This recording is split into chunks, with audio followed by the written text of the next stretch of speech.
Good afternoon and welcome to a webinar from Linköping University. I'm going to start this quite slow so I'll give the attendees time to join us. My name is Therese Winder, Communications Officer at Linköping University, and I'm going to guide this conversation where we're going to learn a bit more about the academic side of studying one of our science and engineering programs. I've got three guests with me who will introduce themselves shortly. But before we start, I just want to say that we are going to talk for about between 20 and 30 minutes. You'll hear the perspectives of two different students and a bit of the expectations from one of our teachers. And then we're going to stop and open up for questions. And we would like you to put your questions in the Q&A section, because that's where we'll be looking. So if you use the chat function, we won't see your questions. Yeah, I think, and this webinar is being recorded. And this first half, so our discussion will be posted on the web later on, but the Q&A will only be for those of you who are here now watching live with me. Right, great. Let's start, I think. Welcome. Adam, would you like to introduce yourself? Yeah, I can go first. My name is Adam Grachek. I am a second-year master's student in the Intelligent Transport Systems and Logistics program here at Linköping University. I'm originally from Columbus, Ohio, and I graduated with a Bachelor's of Science in Environmental Engineering. Thank you. Sandra? Yes, hey, welcome everyone. So my name is Sandra Knopic. I'm from Brazil. I am also a second-year student, and my master here is in Industrial Engineering and Management, and my specialization is innovation. And my bachelor I did in Brazil, kind of 8 years ago, and I am in electrical engineering as well. So yes. Thank you, thank you. And David, or David, as we say here in Sweden. Thank you. Yeah, my name is David Gundlegård. I'm a senior lecturer here at the Division of Communication and Transport Systems at Linköping University. I'm working in a research group called Data-Driven Transport Analysis, working with research on how to use mobile network data to predict human movements, for example. And I teach in positioning systems and statistical learning for the transport and logistics program, for example. Right. Sounds like your research area is very topical at the moment, where people have been trying to see movement patterns with the pandemic. Yeah, it's been very used in this analysis of COVID-19 mobility patterns. Yes. Yeah. Great, thank you. I think I'd like to hear from Adam and Sandra. You've both been here nearly 2 full years now. But what was it like when you first arrived that August in 2019, was it? The first few weeks, what were your impressions? Sandra, would you like to start? Yeah. So first of all, I came here 1 week before start my program because I can plan everything. I can be familiar with my neighborhood, the university as well. So I had time to set up everything, to buy something that I needed and go to university to pick my keys as well. But about the university, first impression was really nice because it was very well organized. And one important thing, the roll call is one event that everyone should participate, because if you do not, you will lose your spot. So it is really important. But the first impression is like very well organized institution. It's very easy to find information, go to library to pick your stuff. So it was really nice. Great, good to hear. Adam, I should say, by the way, that Sandra, you are based at Campus Valla, which is here in Linköping, whereas Adam is representing Campus Norrköping. Yeah, I'm based in Campus Norrköping. I think Sandra had a better approach in terms of the first week. I came just maybe a few days before roll call, and in that time frame, you're trying to really get used to your surroundings and also your program and everything that's required of that. So I really do recommend coming a bit earlier to kind of get acclimated with everything there is, like the bus system, where you can get things like groceries or supplies for your apartment, for example, and really get your ducks in order so you can be prepared for your studies as soon as they start. I felt a bit more overwhelmed because I hadn't prepared as much. That's a great piece of advice. So the roll call is mandatory. We cannot stress that enough. It's mandatory. If you just fail to show up, you will lose your spot, as Sandra said. So what about the classes? So I suppose you had a lot of fun at the beginning, getting to know people, welcome activities, but then the classes started. What were they like? I mean, what was your first impression of the Swedish academic style? Do you want to go on, Adam? Yeah, I can go first. I really like the way it's structured. We have in the engineering programs, we usually have some sort of combination of lectures, seminars, and labs. And the lectures are for about 2 hours long, and you have about a 15-minute break in between. Usually this is when you get time to get fika and grab a cup of coffee. And this would be right around 3 times a week or 2 times a week. And then there would usually be a lab component also included sometime in the week. And this would be a longer period of time, maybe 3-4 hours to actually work in a group, for example, really work through the projects at hand, go through a bunch of different questions, and then have to write a report. And so I really like the combination in my program of the lectures that you're sitting and you're listening to people like David, for example, really talk about his competency in the subject matter and learn from the professors, and then really apply that in the labs basically every week. This is a really nice component of my engineering program. I believe Sandra has a bit more discussion based included in hers, but mine is mostly with the lectures and the lab material.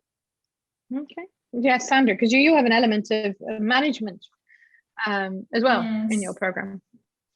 Yeah, because my program is more related to management skills and management area, and it's a bit different because my specialization has 3 specializations options: operation, quality, and innovation. And I choose innovation, but I believe quality and operations, there are more labs, but my program is more seminars and lectures, 3, 5, 4 times per week, and during the mornings and in the afternoons as well, but depends, I think, on the program. But I have a lot of discussions, lectures, and seminars, and it was a nice composition because you can get information, and after that you can discuss and work with your colleagues in the groups. So yeah, it was kind of a mix. So your lectures are also around 2 hours with a 10-minute break, or?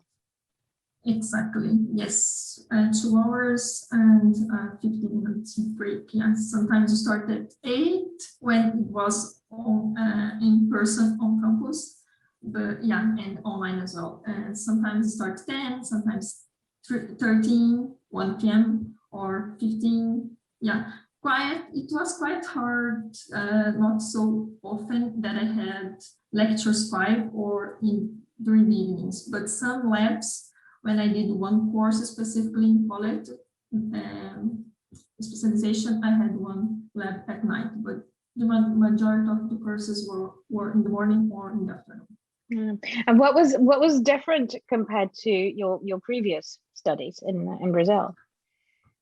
It's quite very different. In Brazil, like we have more specific lectures, and I didn't have discussions and work group at all.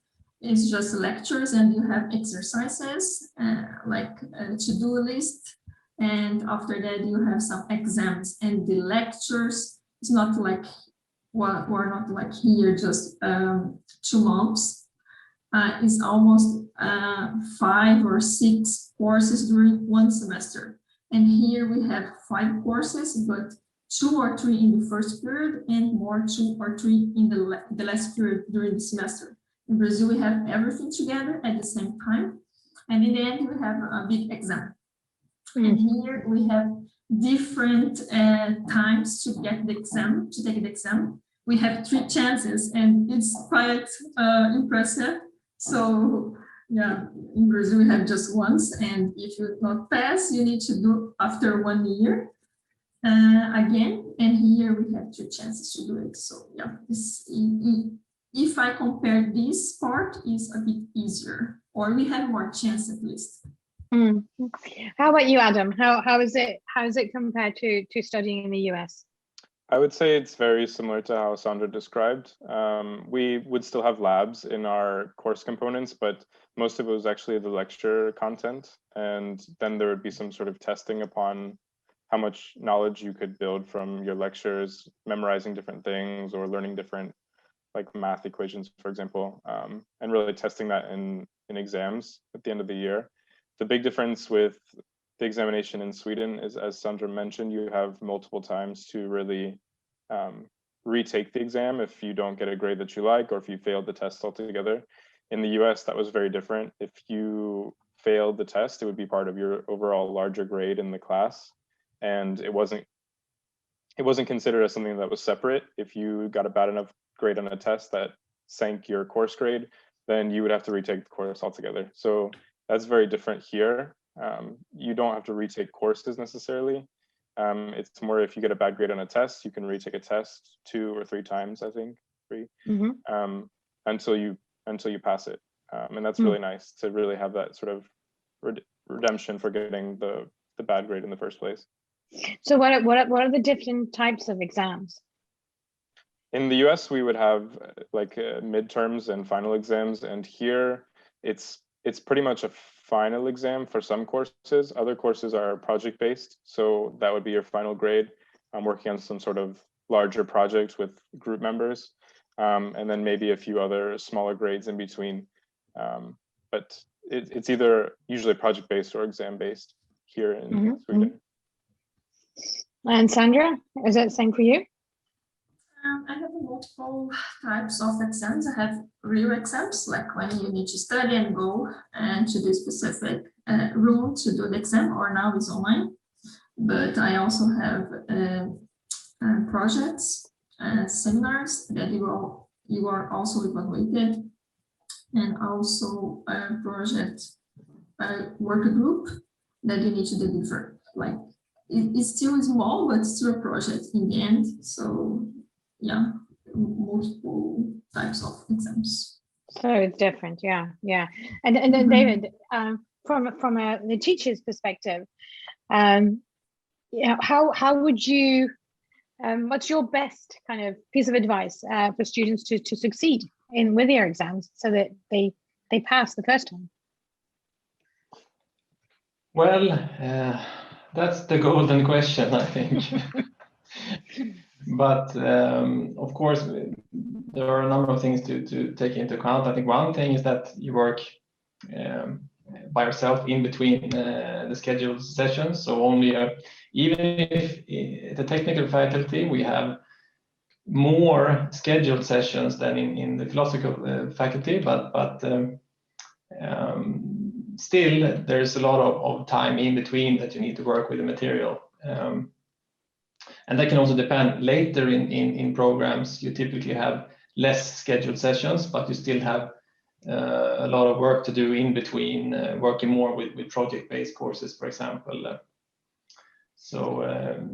But I think the first thing to do is to come prepared and on time for classes. That's the first thing.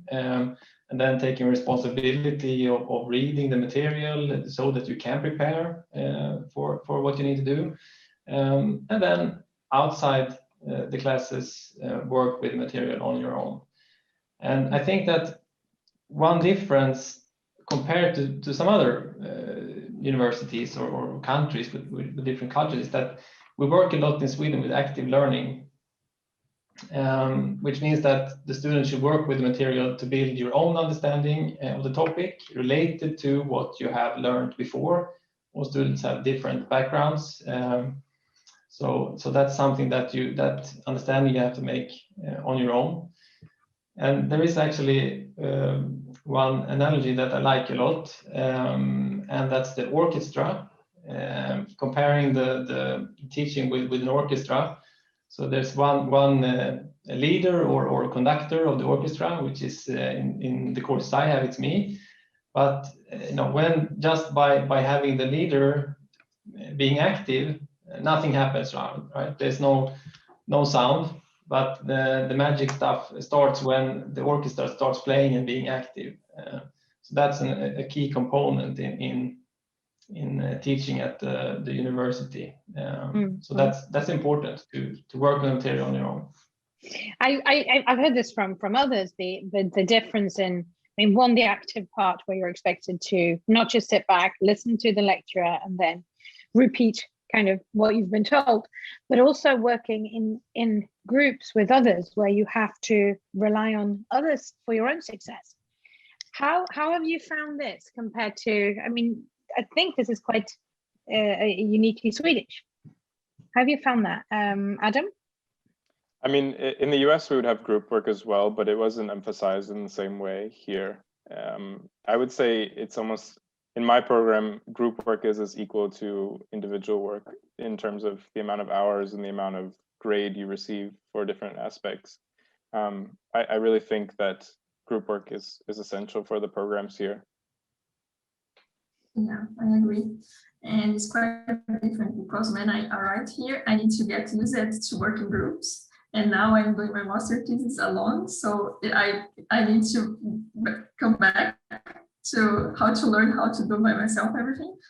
But I would agree with that. Yeah. Yes, but work group, I think, is a really nice challenge as well. And it's really important learn how to manage to work in groups, because in the same group can be a lot of different cultures, different peoples from different backgrounds as well. And it's really important to, from my perspective as well, because I had some trouble in the past with my work groups, because everything depends on your ambitions and how you would like to work and how much you want to learn.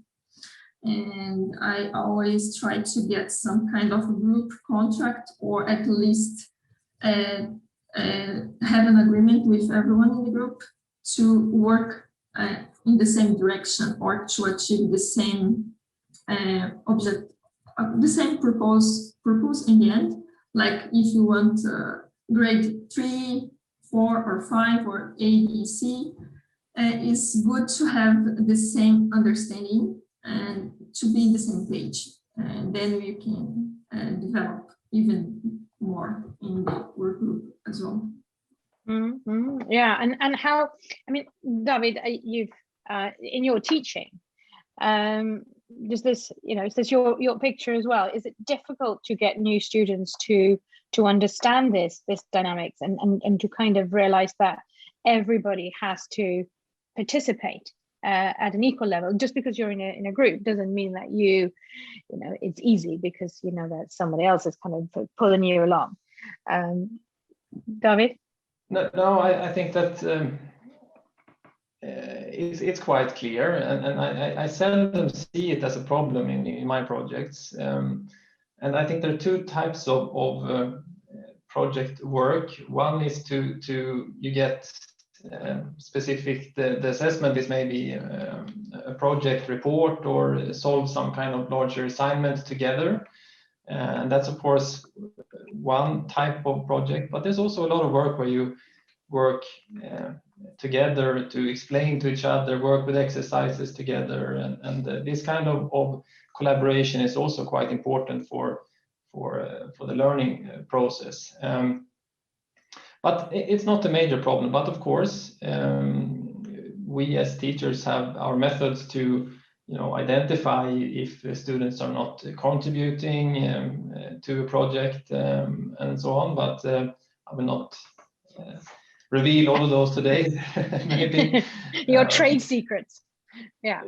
But in most cases, students are in general very interested in trying to solve this project, and it's also, most students find it fun to work jointly on this kind of assignments, and then people try to contribute as much as possible. And the problems arise if there are mismatches in, for example, oh, I thought I could work 50% besides my studies because I have so little time scheduled, then of course there becomes a clash, because even if it's only some parts that are scheduled in your schedule that you see online, you still need the other times to book meetings with your project colleagues and things like that. So that's the rare cases when the problems show up, I think.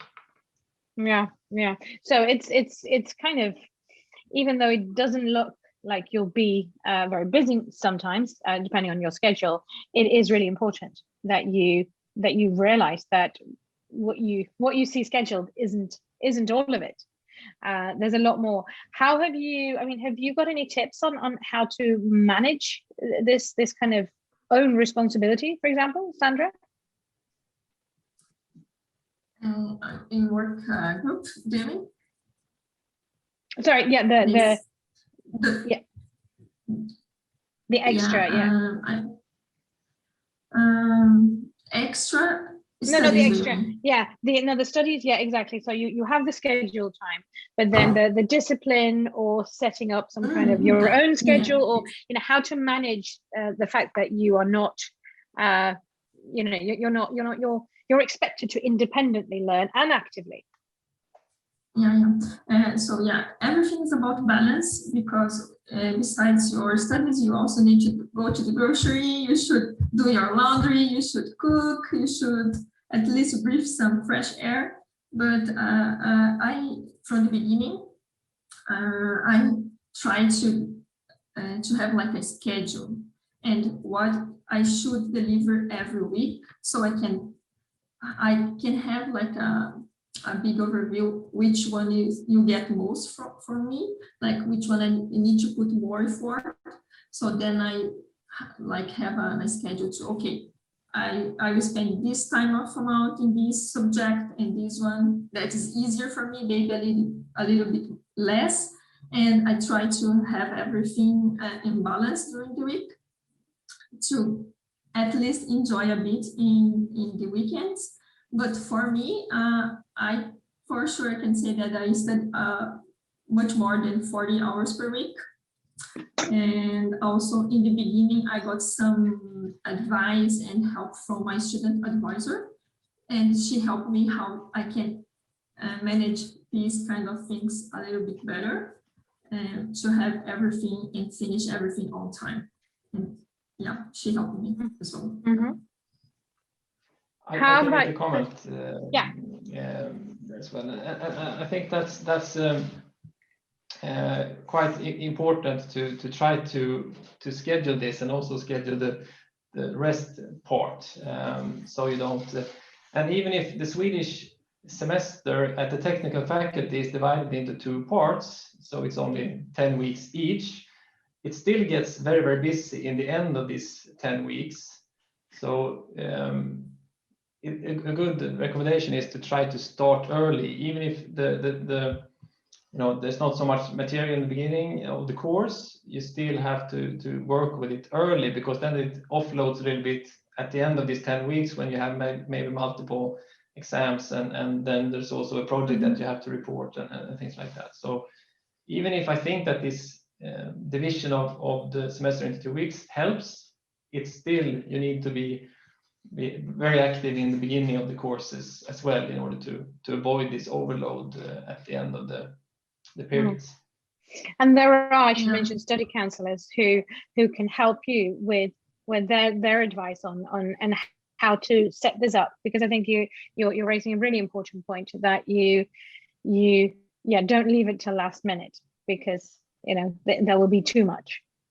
Adam, how do you, have you got any tips? I often block out time for everything, for classes, for time that I'll be working on different studying or projects, time that I'm meeting with people, time that I'm doing laundry. I think that's the most efficient way. You can kind of see a really clear picture of your week and what's going on, and really keep yourself to a schedule that, you get a notification on your phone, like, hey, you should be working on this, like study this, or time for dinner. Like, I don't know, it's very programmed out, but it's very helpful in managing all the different aspects of the program, your busy social life, your cooking and cleaning and laundry and everything. I really recommend blocking out time for every activity. Yeah, this is really good. Don't believe on your brain, on your mind. Have everything scheduled, then you can remember what you should do and when you should deliver. So it's really important. And if for some reason that doesn't happen, like you're not feeling it that night, like you don't want to study, then fine, don't like be harsh on yourself. But it's nice to at least have that kind of reminder that you should be maybe doing something right now, or maybe you should not. You know, it's very nice having that structure in the week. Good, that's great tips. Something else that I've heard from other students is the relationship, the informal relationship between students and their teachers.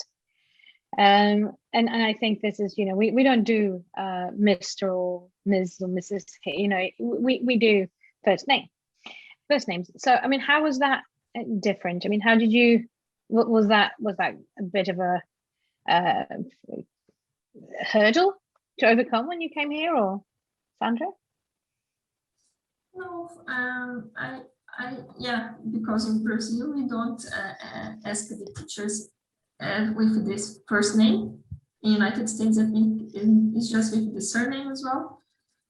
But yeah, it's kind of informal here, but they are still your professor, they are still your teachers, so you can approach them when you need some help, some guidance, but they still some kind of they can put you in the track, they can give you the direction, they will not give you the answer, but they will try to help you to find the answer. And this is the informal way, make things easier. But yeah, of course, their teacher and your students is still in the same way in my country. Yeah. Adam? I personally really like it. It's a bit more formalized than the US in comparison to Sweden. I think Swedish society in general is more equal. There's less of this hierarchy that exists. So this also exists with professor and student relationships, but as Sandra was saying, they still are your professor. So there is still a level of respect that you should be giving them in terms of their time and what they contribute to your studies.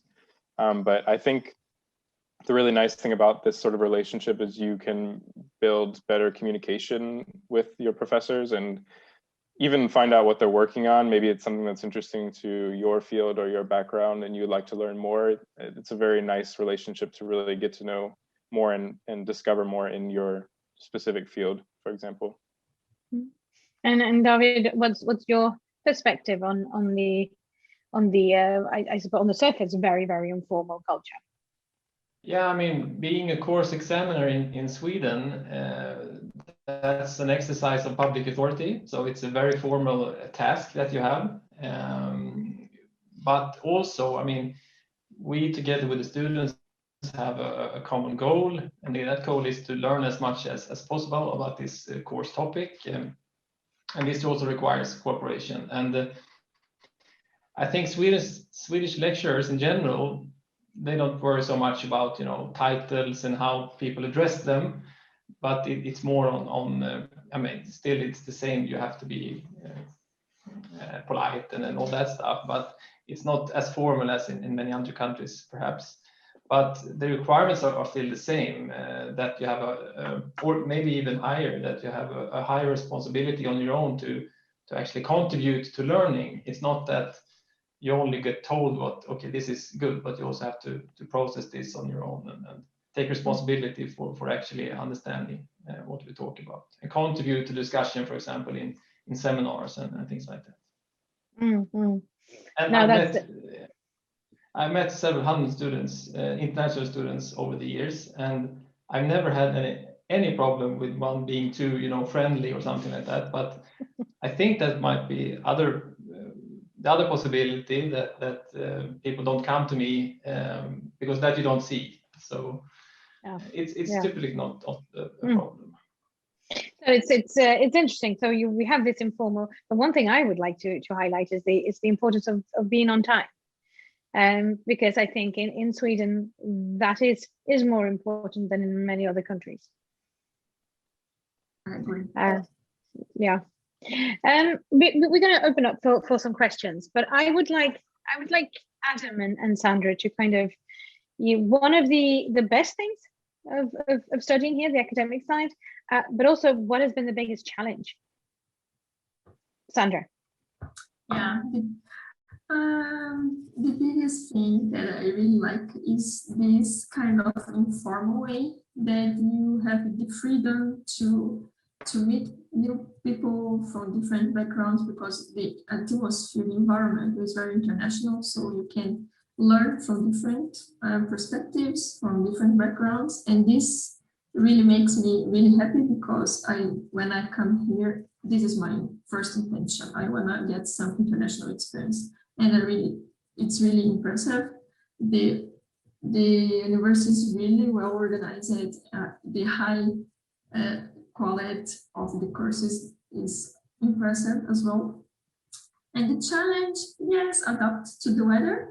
The first winter, I think, was a bit hard, especially in November, but after that, yeah, you get used to that. So yeah, this winter was much easier, even if snow more than last year. I already missed the snow, but yeah, it's quite a challenge from the first time, because in Brazil we don't have snow, and here the first year we didn't, but the darkness is a bit. So take vitamin D every day. Yeah. Yes, the importance of vitamin D. Yeah. And academically, what has been the biggest challenge? And I think the work group for me was a bit hard from the beginning, because we need to language as well, because some people speak English very well, some of them is not, and the writing is a bit hard sometimes to understand a bit. But I think when people get used to that, things become easier. So I think it was the most challenging in the beginning, but right now it's totally fine. Yeah. Thanks, Adam. Yeah, I would say the same advantage as Sandra mentioned. I really like all of the collaboration, but I mean, she kind of already honed in on that. So I think the other thing that I would like to add is that it's nice as an international student coming to Sweden and having this education where you're learning, but then also when you're not in the academic setting, you're still learning all the time, because you're in a completely different place and a completely different culture, different language. So you're learning inside and outside of your academic field, which is really awesome. I really enjoy that aspect. And I think the biggest challenge when I first came to this program was really getting comfortable with the idea of being uncomfortable. You should really seek out experiences in your academics that feel not nice. Like maybe you are in a group and one person is the more technical person and can code better, and you're better at writing. You should switch roles, and you should really try to learn the other aspect that you're less familiar with, and really get comfortable with the idea that, you know, this is uncomfortable, but you can figure it out. And as long as you have the determination to try and figure it out, the resources and the people to ask questions and the internet, I think anything is possible, really. So I really would recommend that to anyone who's coming into any of these programs. Really get comfortable with just not knowing all the time and wanting to learn more and get better. Great, thank you. Well, we're going to move on to the questions. So before I do, I'm going to say thank you and goodbye to those who are watching this recording. If you want to learn more, have a look at our Instagram account, LiU University, which our students take over for a week each. And also we have blogs, international students blog at LiU, which is also it's a fountain of knowledge, and it's current students sharing their lives here, and not just the academic side, but the other side as well. So check that out, and thank you for joining us.